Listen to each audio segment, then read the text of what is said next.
Assalamualaikum warahmatullahi wabarakatuh. Dalam kuliah kita hari ini, materi yang akan kita bahas adalah azas-azas umum, peraturan perundang-undangan. Nah, sebelum kita membahas materi tentang azas-azas umum peraturan perundang-undangan, maka saya akan menjelaskan terlebih dahulu kepada mahasiswa tentang terminologi azas. Di dalam bahasa Inggris, azas ini kita kenal dengan istilah prinsip. Principle. Nah, prinsip itu apa? Prinsip itu dasar. Jadi, ada 3 pengertian yang terkandung di dalam terminologi azas itu atau prinsip itu. Terminologi pertama atau pengertian pertama, azas mengandung makna hukum dasar. Yang kedua, azas juga dimaknai dengan dasar sesuatu yang menjadi tumpuan berpikir atau berpendapat atau bertindak. Dan yang ketiga, azas mengandung pengertian dasar cita-cita. Dasar cita-cita. Azas hukum adalah aturan dasar dan prinsip-prinsip hukum yang bersifat abstrak. Nah, ingat ya, bersifat abstrak. Abstrak itu sesuatu yang hanya bisa kita rasakan, tetapi tidak bisa dilihat oleh panca indera kita. Nah, di dalam pembentukan peraturan perundang-undangan, maka azas berfungsi sebagai tumpuan atau landasan di dalam menyusun peraturan perundang-undangan. Sekarang mari kita lihat azas-azas umum peraturan perundang-undangan. Ahli hukum Profesor Suryono Sukamto menyebut ada 6 azas undang-undang. Yang pertama, undang-undang tidak boleh berlaku surut. Yang kedua, undang-undang yang dibuat oleh pejabat yang lebih tinggi memiliki kedudukan yang lebih tinggi. Azas yang ketiga, undang-undang yang bersifat khusus mengenyampingkan undang-undang yang bersifat umum. Kita kenal istilah lex specialis derogat lex generalis. Lex spesialis itu adalah peraturan yang bersifat khusus. Lex generalis itu peraturan yang bersifat umum. Jadi kalau ada peraturan yang bersifat khusus lahir, maka peraturan yang bersifat umum itu diabaikan. Yang keempat, azas yang keempat, undang-undang yang berlaku belakangan membatalkan undang-undang yang berlaku terdahulu, atau lex posteriori derogat lex priori. Azas yang keempat ini supaya tidak terlalu sulit menafsirkannya, silakan melihat tahun terbitnya undang-undang itu. Kalau ada undang-undang yang sejenis, maka lihat tahun terbitnya. Misalnya, undang-undang tentang pemerintahan daerah. Kita mengenal Undang-Undang nomor 32 tahun 2004 tentang pemerintahan daerah. Lalu ada juga Undang-Undang nomor 23 tahun 2014 tentang pemerintahan daerah. Nah, yang mana yang kita pakai? Yang kita pakai adalah undang-undang terbaru. Tahunnya lebih tinggi. Azas yang kelima adalah undang-undang tidak dapat diganggu-gugat. Penafsirannya nanti akan kita jelaskan. Bagaimana cara menggugat sebuah undang-undang. Atau undang-undang itu memang tidak bisa diganggu-gugat. Dalam perspektif apa makna kata tidak dapat diganggu-gugat. Azas yang keenam adalah undang-undang sebagai sarana untuk semaksimal mungkin dapat mencapai kesejahteraan spiritual dan material bagi masyarakat, baik secara individu maupun dalam kapasitas pembaharuannya. Persoalan kita menarik untuk kita simak. Apakah setiap undang-undang itu dapat atau tidak dapat diganggu-gugat?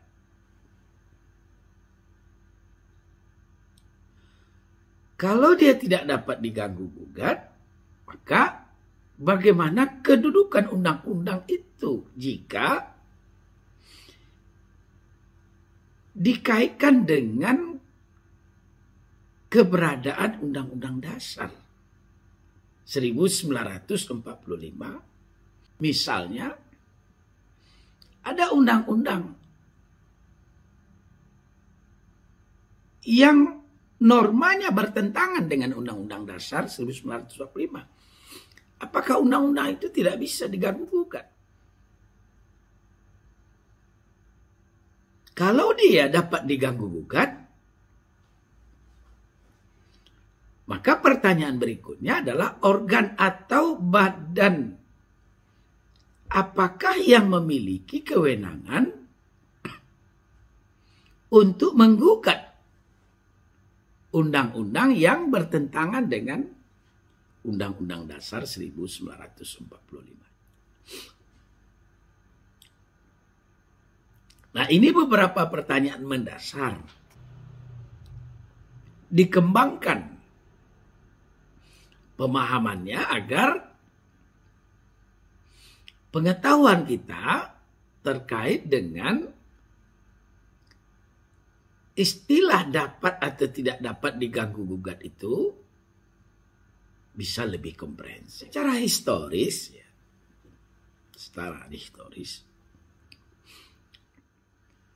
ketika Undang-Undang Dasar 1945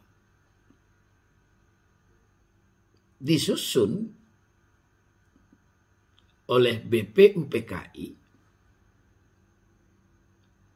Badan Persiapan Usaha Kemerdekaan Indonesia.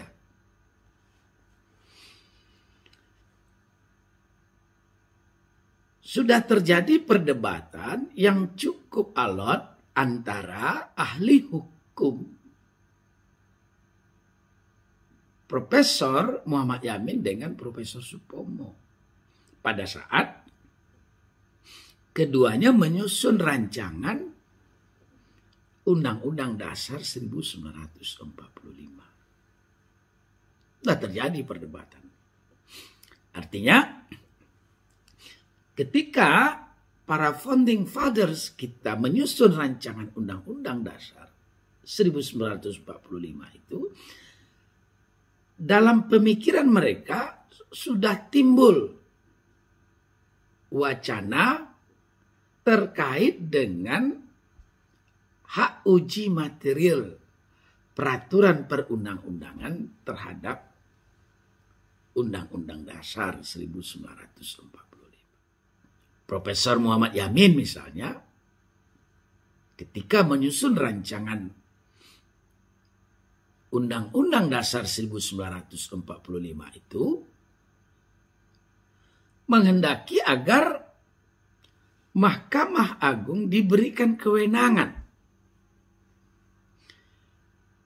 di dalam menguji undang-undang. Tetapi pandangan dari Profesor Muhammad Yamin ini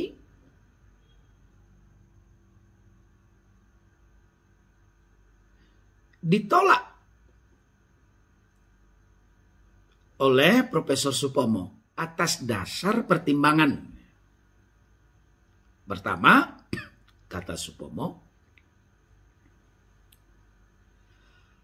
hak uji material undang-undang itu bertalian dengan pemisahan kekuasaan. Di dalam teori trias politika, 3 poros kekuasaan itu, eksekutif, legislatif, yudikatif. Kita mengenal istilah distribution of power, kemudian kita juga mengenal istilah separation of power. Nah,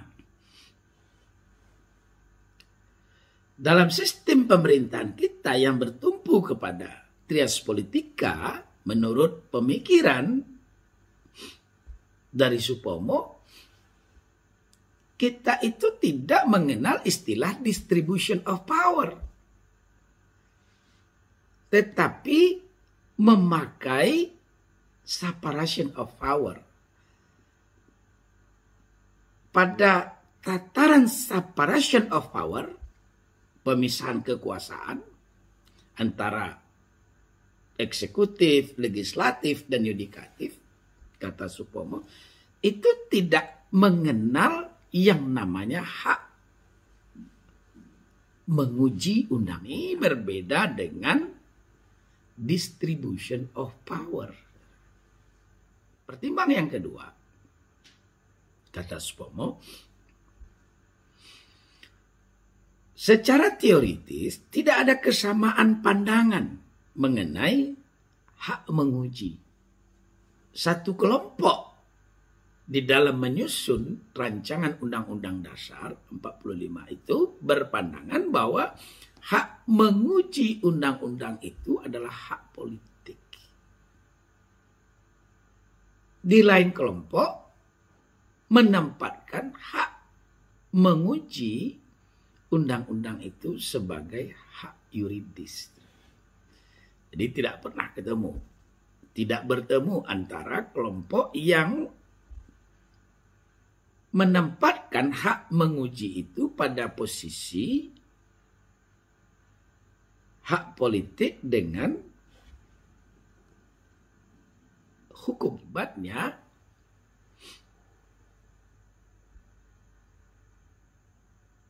tidak juga terjadi kesepakatan terhadap lembaga yang diberi kewenangan untuk melakukan uji terhadap undang. Pertimbangan yang ketiga dari pemikiran Supomo adalah Supomo beranggapan bahwa ahli hukum Indonesia pada masa itu pada masa itu tahun 1945 belum memiliki pengalaman di dalam soal menguji undang-undang terhadap Undang-Undang Dasar 1945. Kenapa? Belum memiliki pengalaman karena jumlah ahli hukum Indonesia belum seperti sekarang. Masih terbatas.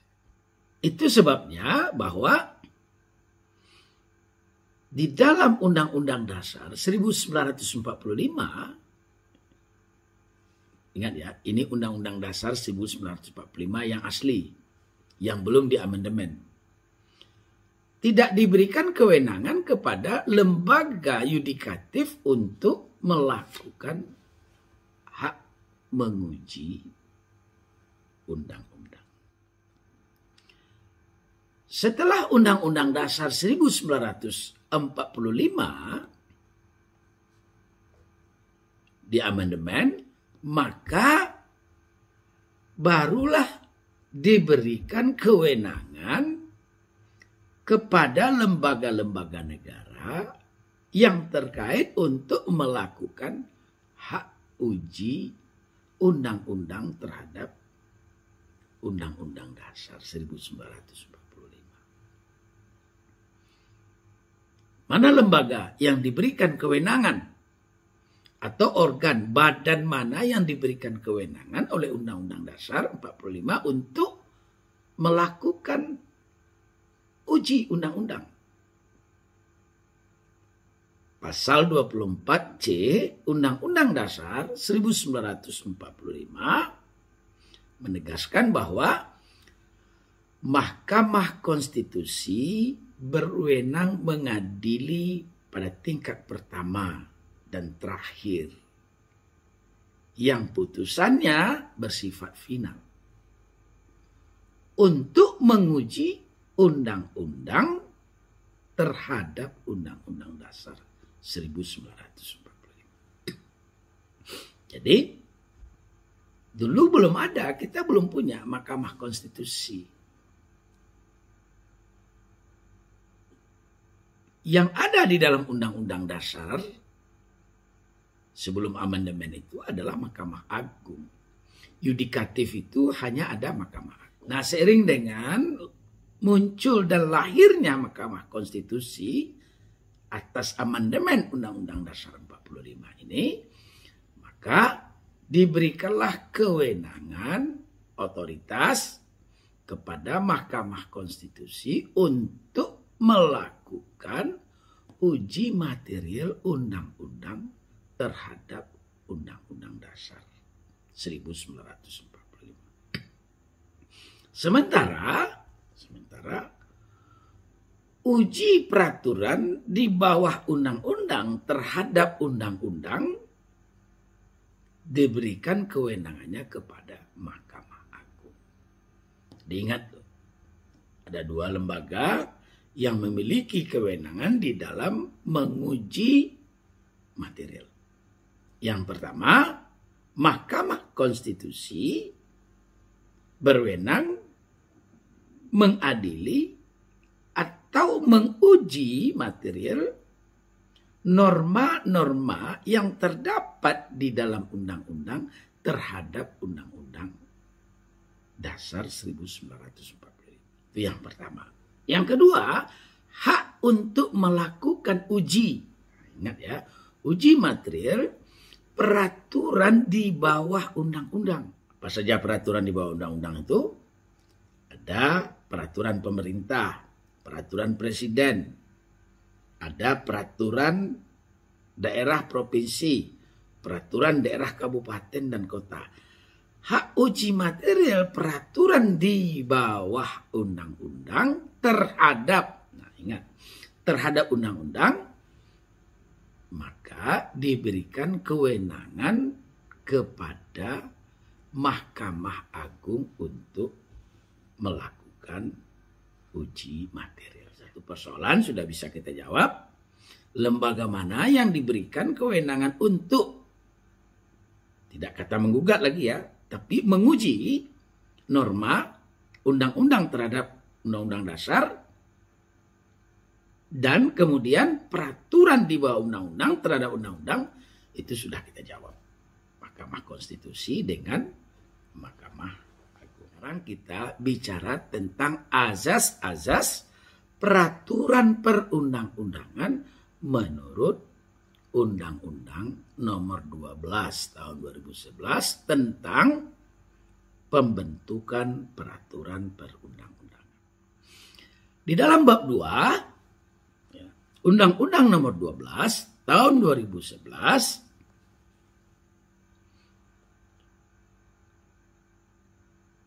azas-azas peraturan perundang-undangan itu dapat dikelompokkan ke dalam 2 bagian. Bagian pertama adalah azas yang berkaitan dengan pembentukan peraturan perundang-undangan. Azas yang kedua adalah azas yang berkaitan dengan materi muatan. Ingat ya, peraturan perundang-undangan. Kita bahas kelompok pertama terlebih dahulu. Azas pembentukan peraturan perundang-undangan. Yang pertama adalah azas kejelasan tujuan. Apa yang dimaksud dengan azas kejelasan tujuan adalah setiap pembentukan peraturan perundang-undangan harus memiliki tujuan yang jelas yang hendak dicapai. Yang kedua, azas kelembagaan atau pejabat pembentuk yang tepat. Apa maksudnya? Maksudnya adalah setiap jenis peraturan perundang-undangan harus dibuat oleh lembaga negara atau pejabat pemerintah, pembentuk peraturan perundang-undangan. Tidak bisa dibuat oleh lembaga atau badan atau orang yang tidak diberikan kewenangan untuk membentuk peraturan perundang-undangan. Yang ketiga adalah kesesuaian antara jenis, hierarki, dan materi muatan. Maksudnya adalah bahwa dalam membentuk peraturan perundang-undangan harus memperhatikan materi muatan yang tepat, yang sesuai dengan jenis dan hierarki dari peraturan perundang-undangan itu. Azas yang keempat. Azas dapat dilaksanakan. Artinya bahwa setiap peraturan perundang-undangan yang dibentuk harus memperhitungkan efektivitas pelaksanaannya di dalam masyarakat. Baik secara filosofis, sosiologis, maupun yuridis. Jangan nanti tidak memperhatikan efektivitas. Sehingga peraturan itu misalnya baru dibuat, tiba-tiba sudah dicabut. Tiba-tiba sudah direvisi. Hanya kenapa? Karena peraturan itu ditolak oleh masyarakat. Itu tandanya peraturan itu tidak efektif. Nah, azas yang kelima adalah azas kedayagunaan dan kehasilgunaan. Artinya apa? Bahwa setiap peraturan perundang-undangan dibuat, ingat ya, dibuat karena peraturan tersebut memang benar-benar dibutuhkan dan bermanfaat dalam mengatur kehidupan bermasyarakat, berbangsa, dan bernegara. Itu azas yang kelima. Azas yang keenam, ya, kejelasan rumusan. Azas kejelasan rumusan. Apa maksudnya? Maksudnya adalah bahwa setiap peraturan perundang-undangan harus memenuhi persyaratan teknis penyusunan peraturan perundang-undangan. Baik menyangkut sistematika, pilihan kata atau istilah, maupun bahasa hukumnya. Bahasa hukumnya itu seperti apa? Jelas dan mudah, tidak sulit dimengerti, sehingga norma-norma yang dibuat, yang dimunculkan di dalam peraturan perundang-undangan itu tidak multitafsir atau tidak banyak interpretasi di dalam pelaksanaannya. Karenanya rumusannya mesti jelas. Azas yang terakhir yang erat kaitannya di dalam pembentukan peraturan perundang-undangan adalah azas keterbukaan. Azas keterbukaan. Apa maksudnya? Maksud dari azas keterbukaan adalah bahwa di dalam membentuk peraturan perundang-undangan, membentuk peraturan perundang-undangan mulai dari perencanaan, penyusunan, pembahasan, pengesahan, penetapan sampai kepada pengundangan bersifat transparan dan terbuka. Jadi tahapan-tahapan di dalam menyusun pembentukan peraturan perundang-undangan itu mesti dilakukan secara transparan, terbuka. Apa tahapannya itu? Yang pertama, tahapan perencanaan. Yang kedua, setelah perencanaan, penyusunan. Setelah penyusunan, pembahasan. Setelah pembahasan, pengesahan atau penetapan.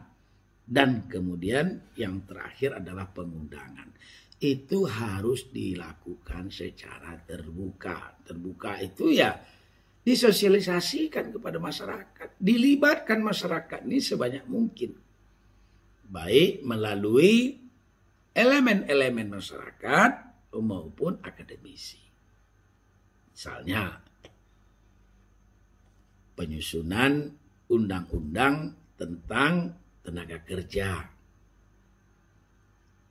Dibuat setransparan, seterbuka mungkin dengan melibatkan tenaga kerja, buruh, asosiasi tenaga kerja, ahli-ahli di bidang perburuhan, tokoh-tokoh masyarakat, perusahaan, dan lain-lain.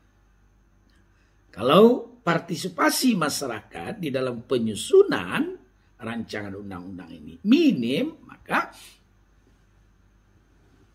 ini akan menimbulkan protes setelah undang-undang itu disahkan. Bagaimana heboh atau kuatnya protes dari masyarakat ketika undang-undang Omnibus Law, undang-undang tentang cipta lapangan kerja, disahkan oleh DPR. Disahkan oleh DPR. Timbul reaksi yang keras, terutama dari tenaga kerja, buruh yang tidak menerima penetapan undang-undang itu. Karena apa? Karena materinya dianggap merugikan buruh. Itu akibatnya apa? Itu terjadi akibat mereka rendah berpartisipasi dalam penyusunan rancangan undang-undang. Itu azas-azas umum pembentukan peraturan perundang-undangan. Nah, sekarang kelompok kedua ini terkait dengan materi muatan peraturan perundang-undangan. Kalau tadi kelompok satu, pembentukan peraturan perundang-undangan, sekarang azas yang terkait dengan materi muatan. Nah, khusus untuk azas yang menyangkut materi muatan pembentukan peraturan perundang-undangan diatur di dalam pasal 6 Undang-Undang nomor 12 tahun 2011. dijelaskan ada beberapa azas yang terkandung di dalam materi muatan ini. Yang pertama, azas pengayoman. Azas pengayoman itu adalah bahwa setiap materi muatan dari peraturan perundang-undangan harus berfungsi memberikan perlindungan dalam rangka menciptakan ketentraman masyarakat. Yang kedua, azas kemanusiaan. Maksud dari azas kemanusiaan ini adalah bahwa setiap materi muatan yang terdapat di dalam perundang-undangan harus mencerminkan perlindungan dan penghormatan terhadap hak azazi manusia dan harkat serta martabat setiap warga negara. Azas yang ketiga adalah azas kebangsaan. Di dalam azas kebangsaan terkandung maksud bahwa setiap materi muatan dari peraturan perundang-undangan harus mencerminkan sifat dan watak bangsa Indonesia. Bangsa Indonesia ini adalah bangsa yang majemuk. Dan kemajemukannya itu dibingkai oleh NKRI, Negara Kesatuan Republik Indonesia. Yang keempat adalah azas kekeluargaan. Artinya bahwa setiap materi muatan peraturan perundang-undangan harus mencerminkan musyawarah untuk mencapai mufakat. Musyawarah untuk mencapai mufakat di dalam mengambil keputusan. Ini penting musyawarah untuk mufakat. Karena apa? Karena kita ini sekarang sudah hidup di alam demokrasi. Dalam alam demokrasi itu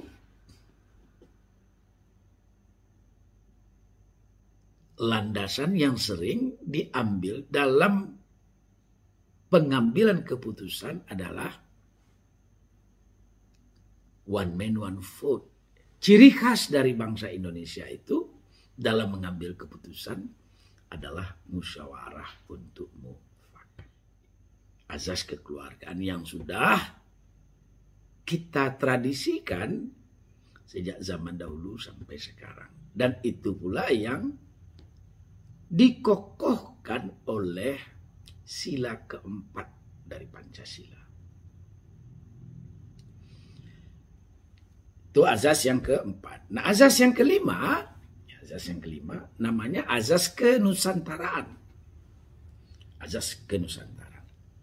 Maksudnya adalah bahwa setiap materi muatan dari peraturan perundang-undangan senantiasa memperhatikan kepentingan seluruh wilayah Indonesia. Dan materi muatan peraturan perundang-undangan yang dibuat di daerah ini merupakan bagian dari sistem hukum nasional. Sistem hukum nasional yang berdasarkan kepada Pancasila dan Undang-Undang Dasar 1945. Jadi struktur pemerintahan kita ini Ada pusat, ada daerah. Pusat ini kita sebut nasional. Daerah ini kita sebut lokal. Nah, dalam azas kenusantaraan ini,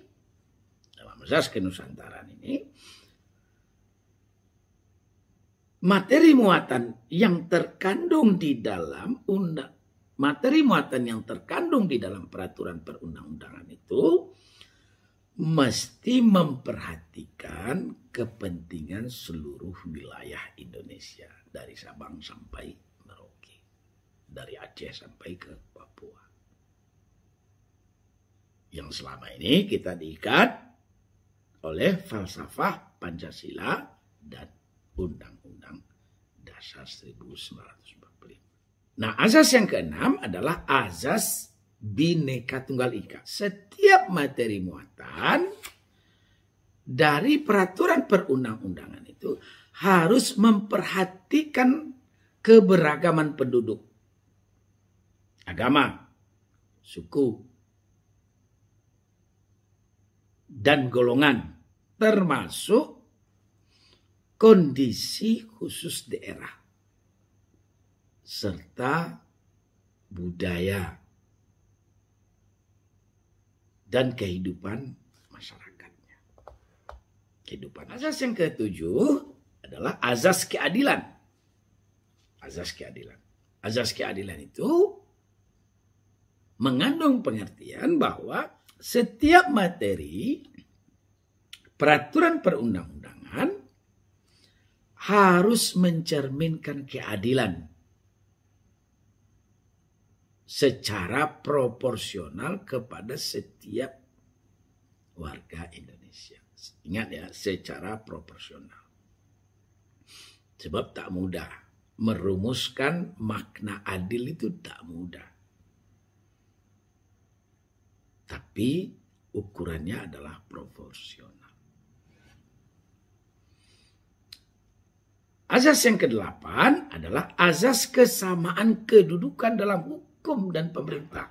Bahwa setiap materi muatan peraturan perundang-undangan itu tidak boleh memuat hal-hal yang bersifat membedakan.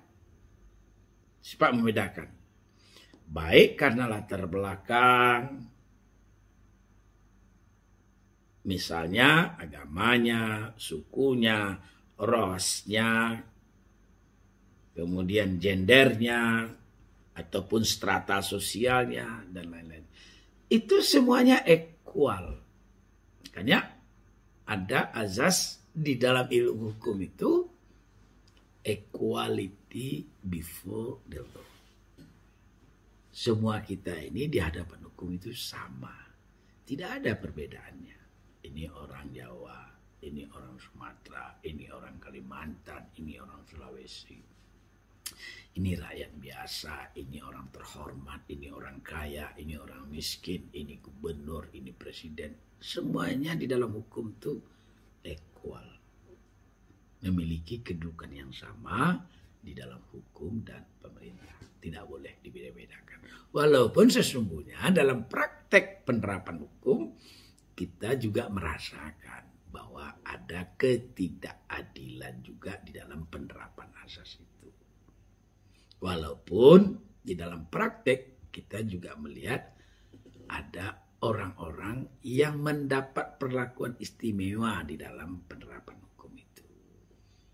Walaupun di dalam prakteknya kita juga merasakan bahwa kadang hukum itu seperti pisau, tajam ke bawah, tumpul ke atas. Kalau dia menyangkut rakyat biasa, rakyat jelata, maka proses hukumnya cepat. Tapi kalau menyangkut orang-orang tertentu, baik terhormat karena kedudukannya, pejabatnya, kekuasaannya, hukum itu terlambat dia, lambat meresponnya.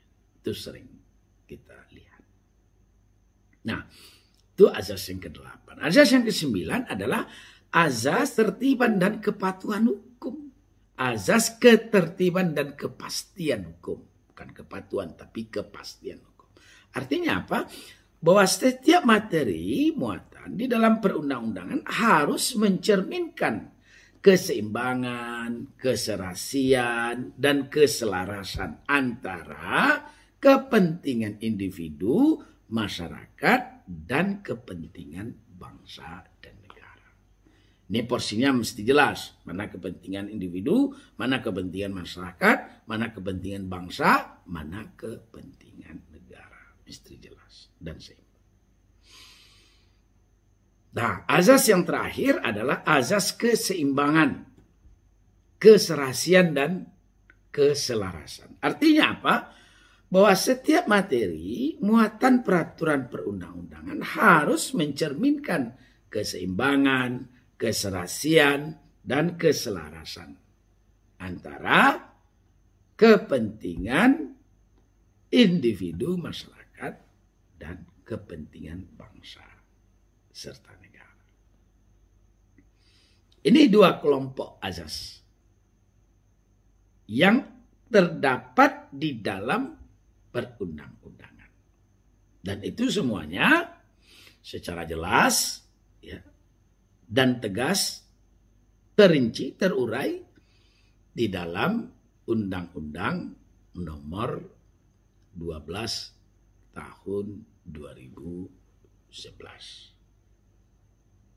Silakan mahasiswa mempelajari azas-azas peraturan perundang-undang ini secara lebih detail, jelas, agar mudah di dalam memaknai maupun memahaminya.